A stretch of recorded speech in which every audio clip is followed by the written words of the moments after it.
शिव महापुराण की कथा कहती है, शंकर भगवान पर एक लोटा जल शिवालय में जाकर जो शिवलिंग पर चढ़ा रहा है, शंकर भगवान उसको करोड़पति बनाए का ना बनाए, पर यह पक्का है जो शिव जी पर एक लोटा जल चढ़ाता है, शंकर भगवान उसको हाथ पकड़कर अपना बना लेते हैं। जब तिजोरी उसकी हो जाती है तो माल सब आपका हो जाता है।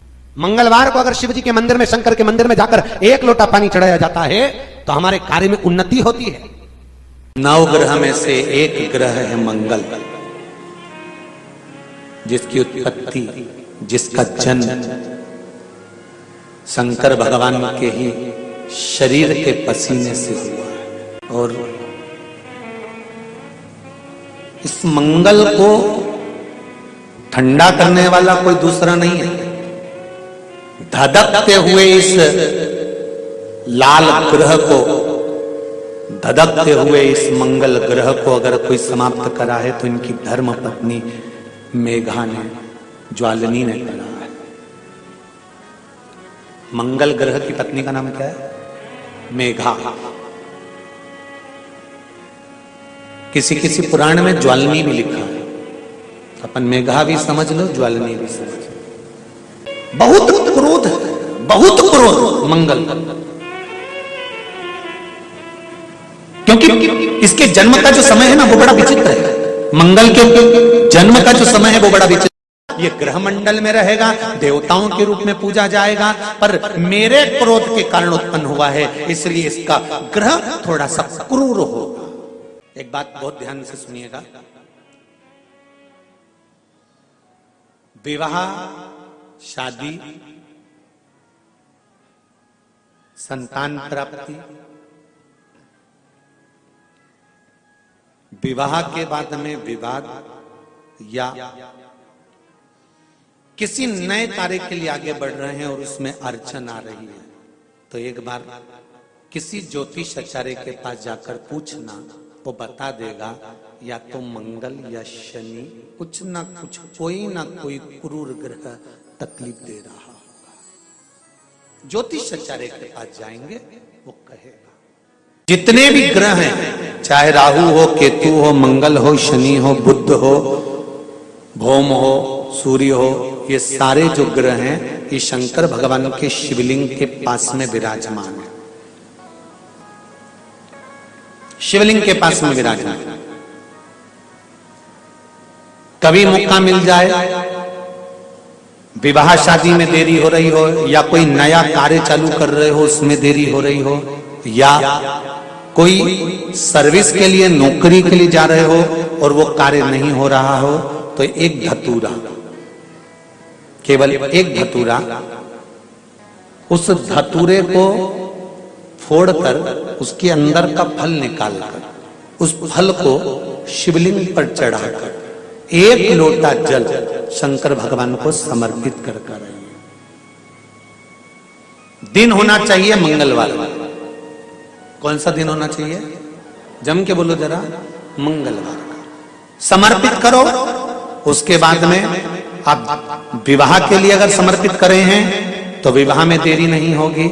व्यवसाय और व्यापार के लिए या नौकरी के लिए समर्पित करे हैं तो उसमें देरी नहीं होगी। आप अगर दिल से कर रहे हैं कोई उपाय,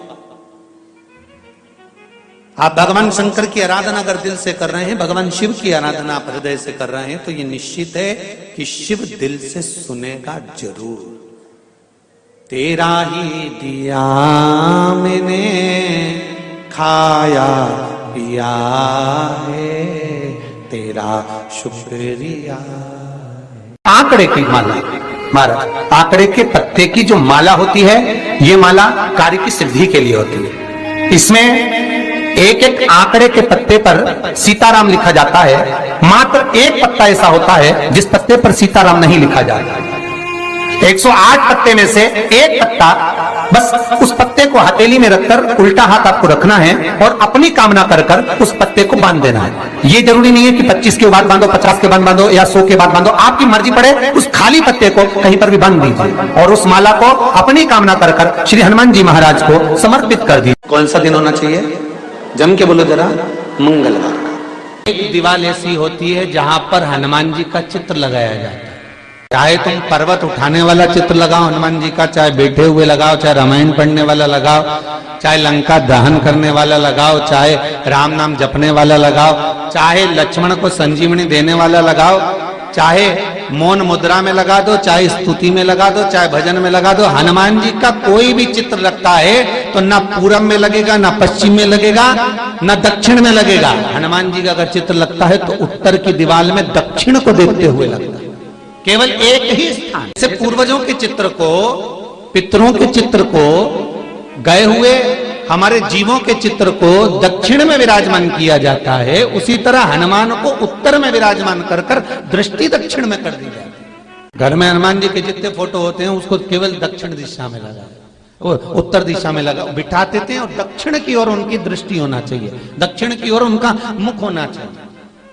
अगर व्यक्ति के जीवन में कोई बीमारी आने वाली है, व्यक्ति के जीवन में कोई रोग आने वाला है, व्यक्ति के जीवन में अगर कोई कष्ट आने वाला है, व्यक्ति के जीवन में अगर कोई परेशानी आने वाली है, व्यक्ति के जीवन में कोई एक्सीडेंट का योग भी बनने वाला है, तो शास्त्र कहता है वो दिशा दक्षिण से ही बनता है। ये दक्षिण जो दिशा है ये यम की दिशा है। यहां संपूर्ण परिवार के साथ यमराज अपने आनंद में निवास करता है, यम दिशा। और जब हमारे घर में लगाओ, हम ये भी नहीं कह रहे, आपके घर में हो और आपने अगर विराजमान कर रखा है किसी दिशा में, तो हमारा तो निवेदन रहेगा, अभी तक आपने अगर जैसा रखा, पर एक बार दिशा बदल कर देखना कि रोग, बीमारी, कष्ट, दुख, तकलीफ में आपको लाभ मिला कि ना मिला। हनुमान जी ने केवल दक्षिण दिशा की ओर अगर मुख कर हमने विराजमान कर दिया, फोटो ही विराज दिया। ये नहीं कहेंगे आपसे कि आप बाजार से फोटो खरीद कर लाओ फिर लगाओ, नहीं, आपके घर में हो तो आप। हनुमान जी के एक भाई का नाम है गतिमान। क्या नाम है? गतिमान। कभी स्कंद पुराण अगर पढ़े तो रामेश्वर में, रामेश्वर धाम की स्थापना में हनुमान जी का वर्णन पूरा है। कभी मौका लगे तो आप श्रवण करना स्कंद पुराण, तो उसमें हनुमान जी के भाई गतिमान का व्याख्यान लिखा हुआ। अगर कोई व्यापार, व्यवसाय या कोई गाड़ी या कोई फैक्ट्री, जो लोहे का काम करने वाले हैं, जिनकी फैक्ट्रियां चल रही हो, वाहन का कोई गाड़ी लाके एक्सीडेंट हो जाता है, कोई पकड़ लेता है, कोई चक्कर आ जाता है, कुछ ना कुछ प्रॉब्लम, अगर लोहे से जुड़ी हुई फैक्ट्री हो, व्यापार हो, व्यवसाय हो, गाड़ी हो, घोड़ा हो, उसमें तकलीफ आ रही हो, तो किसी भी 14 के दिन, किसी भी 14 के दिन, चाहे पूर्णिमा की हो चाहे अमावस्या की हो, हनुमान जी महाराज के उल्टे पांव का सिंदूर लाकर गाड़ी पर या फैक्ट्री पर स्वस्तिक बना दिया जाए और गतिमान का नाम लेकर बनाया जाए, तो उस फैक्ट्री में कभी तकलीफ नहीं आ सकती, उसमें उन्नति ही बढ़ेगी। हनुमान जी के भाई गतिमान का स्मरण कर, गतिमान, यहां तक गतिमान का स्मरण किया गया है। अगर किसी पति पत्नी में झगड़ा चल रहा हो, प्रेम नहीं बढ़ रहा हो, बहुत क्लेश हुई और अदालत में बात पहुंच गई, तलाक होने वाला है, तो भी गतिमान का नाम लेकर हनुमान जी के मंदिर में एक ध्वजा लगा दी जाती है और उस पर, ध्वजा पर स्वस्तिक बना दिया जाता है गतिमान का नाम लेकर, तो पति पत्नी का प्रेम वापस बढ़ जाता है और तलाक नहीं होता है। महाराज, जिसका तलाक नहीं चाहिए, अगर मन से सोच के बैठे कि तलाक चाहिए तो मत करो, पर नहीं चाहिए, प्रेम बढ़ाना है, उसके लिए गतिमान। 10 दिशाओं को भगवान शंकर ने बांटा, और शंकर भगवान ने 10 दिशाओं को बांटा, तो 10 दिशाओं का आधिपत्य बनाया है कि कौन सी दिशा में कौन सा देवता इसका आधिपत्य रखेगा, कौन से देवता यहां पर निवास करेंगे, किसका आधिपत्य इस दिशा में होगा। पूरब, पश्चिम, उत्तर, दक्षिण, ये चारों दिशा सामने आकर खड़ी हो गई भगवान शंकर के सामने, भगवान शिव के सामने खड़ी, चारों दिशा।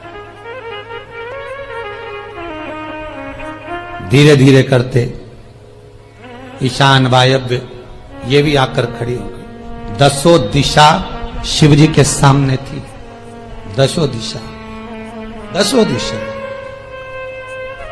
सारी की सारी दिशाएं सामने आकर जब खड़ी हुई, केवल एक दिशा ऐसी थी, दक्षिण, जो भगवान शंकर का स्मरण कर रही थी, भगवान शंकर के स्वरूप का अनुमोदन कर रही थी, केवल दक्षिण दिशा।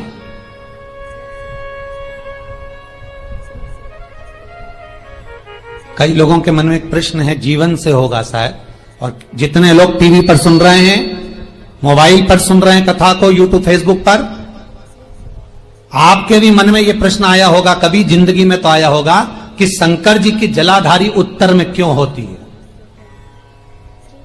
कभी तो जीवन में प्रश्न आया होगा आपके भी कि सब शंकर जी के मंदिर में शंकर जी की जलाधारी उत्तर की क्यों होती है, किस लिए रहती?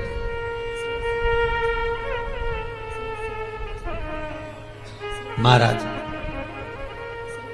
केवल एक दिशा ऐसी है दक्षिण, जो दिशा भगवान शंकर का गुणगान कर रही है, भगवान शंकर का स्मरण कर रही है। सारी दिशाएं आपस में चर्चा कर रही थी, दक्षिण दिशा शिव की आराधना कर रही थी, शंकर।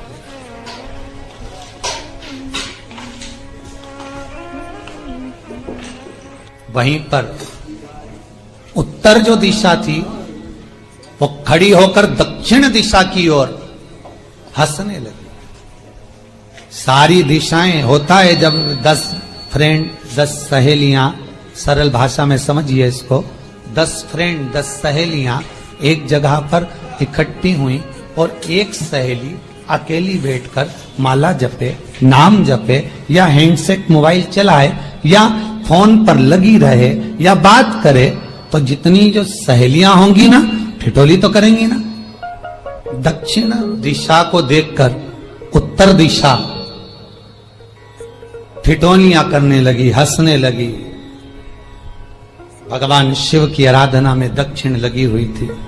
पूरब और पश्चिम, ये 2 दिशा ऐसी थी जिनको बहुत अभिमान था, बहुत अभिमान। तो इन्होंने तो पहले ही सोच लिया था कि सर्वदेव हमारे अधीन, पूरब और पश्चिम के अधीन सर्वदेव। तो जब सर्वदेव मेरे अधीन है, हमारे अधीन है, तो हम क्यों जपें, हम क्यों स्मरण करें। पूरब और पश्चिम बैठे रहे। एक सिंपल भाव में बैठे भी रहो ना, मत हंसो, मत ठिठोली करो तो भी चल जाए, पर उत्तर ठिठोली करो। और उत्तर दिशा ने जैसे ही ठिठोली करी, शब्दों के बाण कहना दक्षिण को चालू करे। इतने में भगवान शंकर जो मध्य थे, सामने जिस शिव की आराधना दक्षिण दिशा कर रही थी, जिसके स्वामी है यमराज,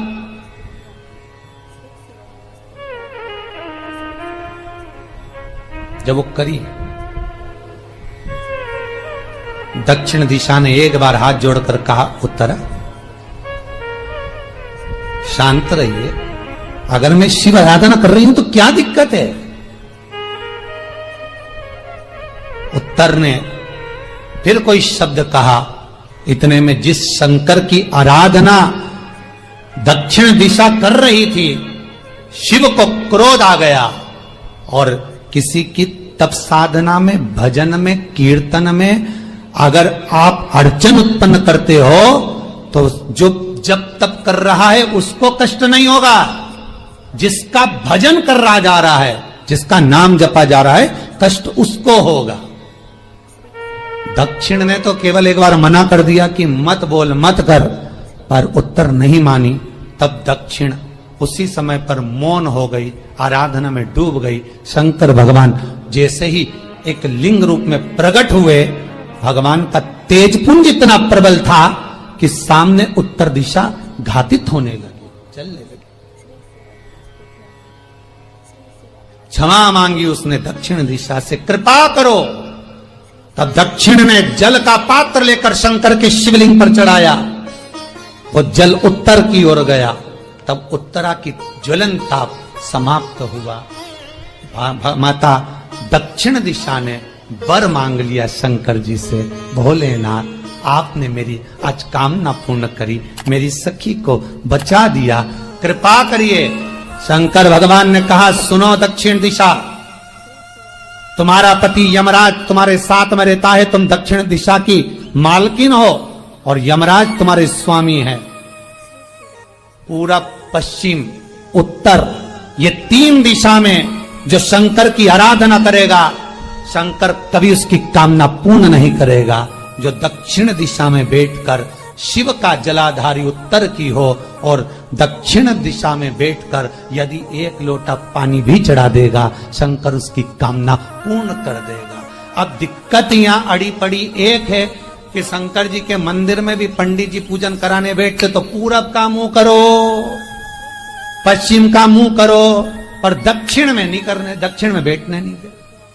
पर शिव महापुराण कहती है, गर्ग संहिता, लिंग पुराण, स्कंद पुराण कहती है कि शंकर की आराधना आप 3 दिशा में कहीं पर भी बैठकर करोगे, शिव स्वीकार नहीं करता। पर दक्षिण की ओर बैठकर एक लोटा पानी भी चढ़ाया है, शंकर स्वीकार कर लेता, शंकर उसको पा लेता। अब दिक्कत यह है कि कई लोग कहते हम तो पूजन करते, भगवान नहीं सुनता, तो दिशा देख ले पहले कौन सी बैठी थी। इतने दिनों से किस दिशा में मुंह रखकर पानी चढ़ाया, वो बता हमको पहले। शंकर जी ने नहीं सुना, थोड़ा बढ़ाइए आवाज, गला का बढ़ो। अगर शिव जी ने नहीं सुना आपका, तो क्यों नहीं सुना,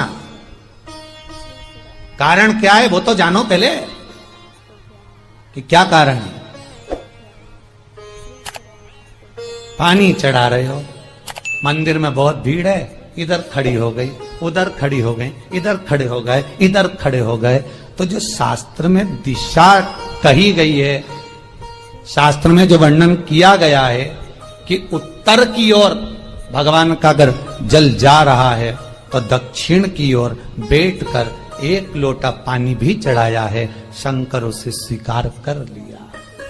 शंकर हनुमान जी की परिक्रमा, भैरव की परिक्रमा, शंकर भगवान की परिक्रमा, शिव जी के जितने रुद्र अवतार हैं, शंकर भगवान के जितने अंश अवतार हैं, इन सब की परिक्रमा का भाव 3 परिक्रमा का। कितनी परिक्रमा? 3। काल भैरव, भैरव की परिक्रमा कितनी होती है? जम के बोलो, 3। हनुमान जी की परिक्रमा कितनी होती है? 3। शंकर के जितने अवतार, मेरे भोलेनाथ के जितने रुद्र अवतार हैं, मेरे शिव के जितने अवतार हैं, मेरे शंकर के जितने अंश अवतार हैं, उनकी सबकी परिक्रमा 3 है। सबकी परिक्रमा 3। शिव परिक्रमा का भी भाव है, 3 परिक्रमा शंकर की भी है, पर पूरी नहीं। कैसी? आधी। आधी भी कैसी? प्रत्येक शंकर की परिक्रमा का स्मरण होना चाहिए आपको। ये समझे जरा, बहुत अच्छी तरह से आज कथा निकली है तो उसको समझ ले।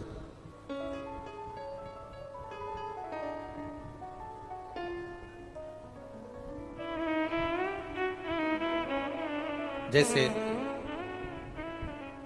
मंदिर के बीच में गर्भगृह में ये शिवलिंग रखा है, हम जब परिक्रमा चालू करते हैं तो यहां से यूं गए और यहीं से हम वापस आ गए, वापस हम यहीं से आ गए। शंकर की परिक्रमा पूर्ण कब मानी गई? आधी परिक्रमा को पूर्ण कब कहा गया? शिव की परिक्रमा को हम पूर्ण कैसे मान सकते हैं? हम कहते हैं, हमारे शास्त्र कहते हैं कि शंकर की 3 परिक्रमा करो, या भगवान की 3 परिक्रमा करो, या देवता की 3 परिक्रमा करो। परिक्रमा का फल कब मिलता? परिक्रमा का अंश फल कब मिलता? शिवलिंग जलाधारी मंदिर के बीचों बीच है। जब मंदिर के बीचों बीच है, नंदी बाहर है, आपने परिक्रमा करना प्रारंभ करा, पूजन करने के बाद यहां तक गए, यहां से पानी बहता है, जल बहता है, तो हम इसको लांघते नहीं है। नहीं लांघते ना, इसको लांघते नहीं है। जब हम परिक्रमा करने के लिए यहां तक जब पहुंचते हैं, पहुंचने के बाद यहीं से थोड़ा सा पीछे हटकर हमको शंकर के शिवलिंग के वहीं से खड़े होकर नंदी का दर्शन करना चाहिए। जब हम परिक्रमा कर कर वापिस लौटते हैं, नंदी का इस शिवलिंग के सम्मुख से जब बाहर बैठे नंदी का हम दर्शन करते हैं और वापिस अपनी जगह पर आकर खड़े होते हैं, तब हमारी परिक्रमा एक पूरी मान ली जाती है और उसका फल हमें प्राप्त होता है। उस परिक्रमा का फल, हमने शंकर भगवान की परिक्रमा करी, किसी ने कहा आदि परिक्रमा करो, हम यहां तक गए, यहां से लौटकर वापिस आ गए। उस परिक्रमा करते समय हमने नंदी का दर्शन एक बार भी नहीं करा। अगर नंदी का दर्शन नहीं करा तो उस परिक्रमा का कोई फल हमें प्राप्त नहीं हो सकता। उस परिक्रमा का कोई फल हमें प्राप्त नहीं हो सकता। अब 3 परिक्रमा हमारा वर्णन किया, तो 3 परिक्रमा क्या करोगे? यहां वापिस आओगे, यहां वापिस जाओगे क्या? बोलो जम के, वापिस जाओगे क्या? नहीं। 3 परिक्रमा शंकर भगवान की जो वर्णन करी गई, यहां से चले, यहां पहुंचे, पहुंचने के बाद आपने यहां शिव जी का शिवलिंग के वहीं से नंदी का दर्शन करा, फिर वापिस पलटे, फिर नंदी का दर्शन करा, फिर पलटे, फिर नंदी का दर्शन करा। यहां खड़े होकर आप जब 3 बार नंदी का दर्शन कर लेते हो, एक ही परिक्रमा में 3 बार नंदी का दर्शन कर लेते हो, तो 3 परिक्रमा का फल प्राप्त हो जाता है और हमारा वो कार्य सफल हो जाता है। 3 परिक्रमा का। जब राघव जी चश्मा लगाते थे और इतना मोटा लगाते थे, और शिव महापुराण का एक उपाय हमारे को पढ़ने में आया कि शहद शंकर भगवान पर चढ़ाकर उसको नैनों में लगाना प्रारंभ करो, चश्मा उतर जाता है। तो राघव जी का जब चश्मा उतर सकता है तो बेलपत्री पर शहद लगाकर शिव को चिपकाने से राघव जी पास भी हो सकते हैं, ये निश्चितता है। महाराज आज भी शिव महापुराण की कथा वर्णन करती है। जो बच्चे पढ़ने बैठे, विद्याध्ययन करने बैठे, और यदि पढ़ने के बाद उनके विवेक में, बुद्धि में वो चीज नहीं बैठ रही है, याद नहीं रह रहा, तो 2 महादेव ऐसे हैं जिनका स्मरण करना चाहिए। एक है कपिलेश्वर महादेव और दूसरे हैं आनंदेश्वर महादेव। और माताओं से निवेदन है, जितनी भी मेरी माताएं बैठी हैं, जितनी मेरी जीजियां बैठी हैं, जितने मेरे जीजा बैठे हैं, जितनी मेरी बेटियां बैठी हैं, जितने मेरे बुजुर्ग माँ बाप बैठे हैं, उनसे निवेदन करो, मान लो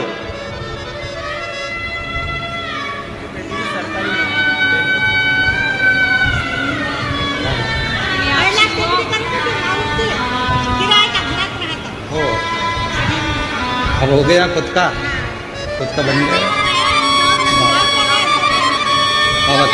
अब हो गया। एक बेटे का सरकारी नौकरी लगा है, एक बार जोरदार ताली बजाकर स्वागत करें।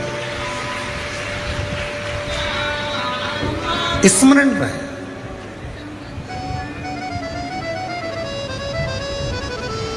स्मरण, प्रत्येक माता को स्मरण में रहना चाहिए। आप बच्चे से कहती हो पढ़ पढ़ पढ़ पढ़ पढ़, पढ़ता नहीं। आप उसके पीछे पड़ जाती हो, वो पढ़ता नहीं, पढ़ भी लेगा तो याद रहता नहीं, स्मरण नहीं करता। खुद बैठो, बच्चा कितना भी ट्यूशन चले जाए, कितनी भी कोचिंग चले जाए, कितने भी अच्छी कोचिंग में जाकर पढ़ ले, पर प्रत्येक घर की माता को, प्रत्येक घर के पिता को एक काम करना चाहिए, कम से कम 15 मिनट, 20 मिनट, आधा घंटा अपने बच्चों को पढ़ाने के लिए जरूर बैठना चाहिए।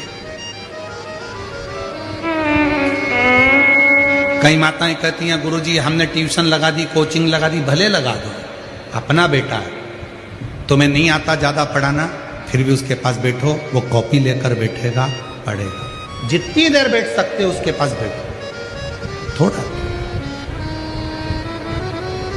और एक काम जरूर करो, उसको अच्छी विद्याध्ययन कराओ, पढ़ाओ। साथ में आनंदेश्वर महादेव, कपिलेश्वर महादेव, दोनों का नाम लेकर थोड़ा सा जल शिव जी को चढ़ाओ, और वो जल उस बच्चे को जरूर पिलाओ जिसकी बुद्धि में, जो याद करता है भूल जाता है, या पढ़ने में मन नहीं लगता, ध्यान नहीं लगता, खेलने में मन लगता है, ज़्यादा ध्यान पढ़ाई में नहीं जाता, उसको आनंदेश्वर महादेव और कपिलेश्वर महादेव, ये 2 ऐसे।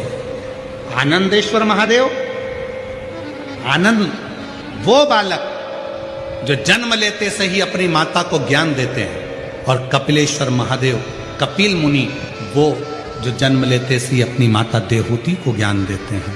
ये 2 विद्वत्ता के विषय, विद्वत्ता के दोनों। कौन कौन से महादेव हैं?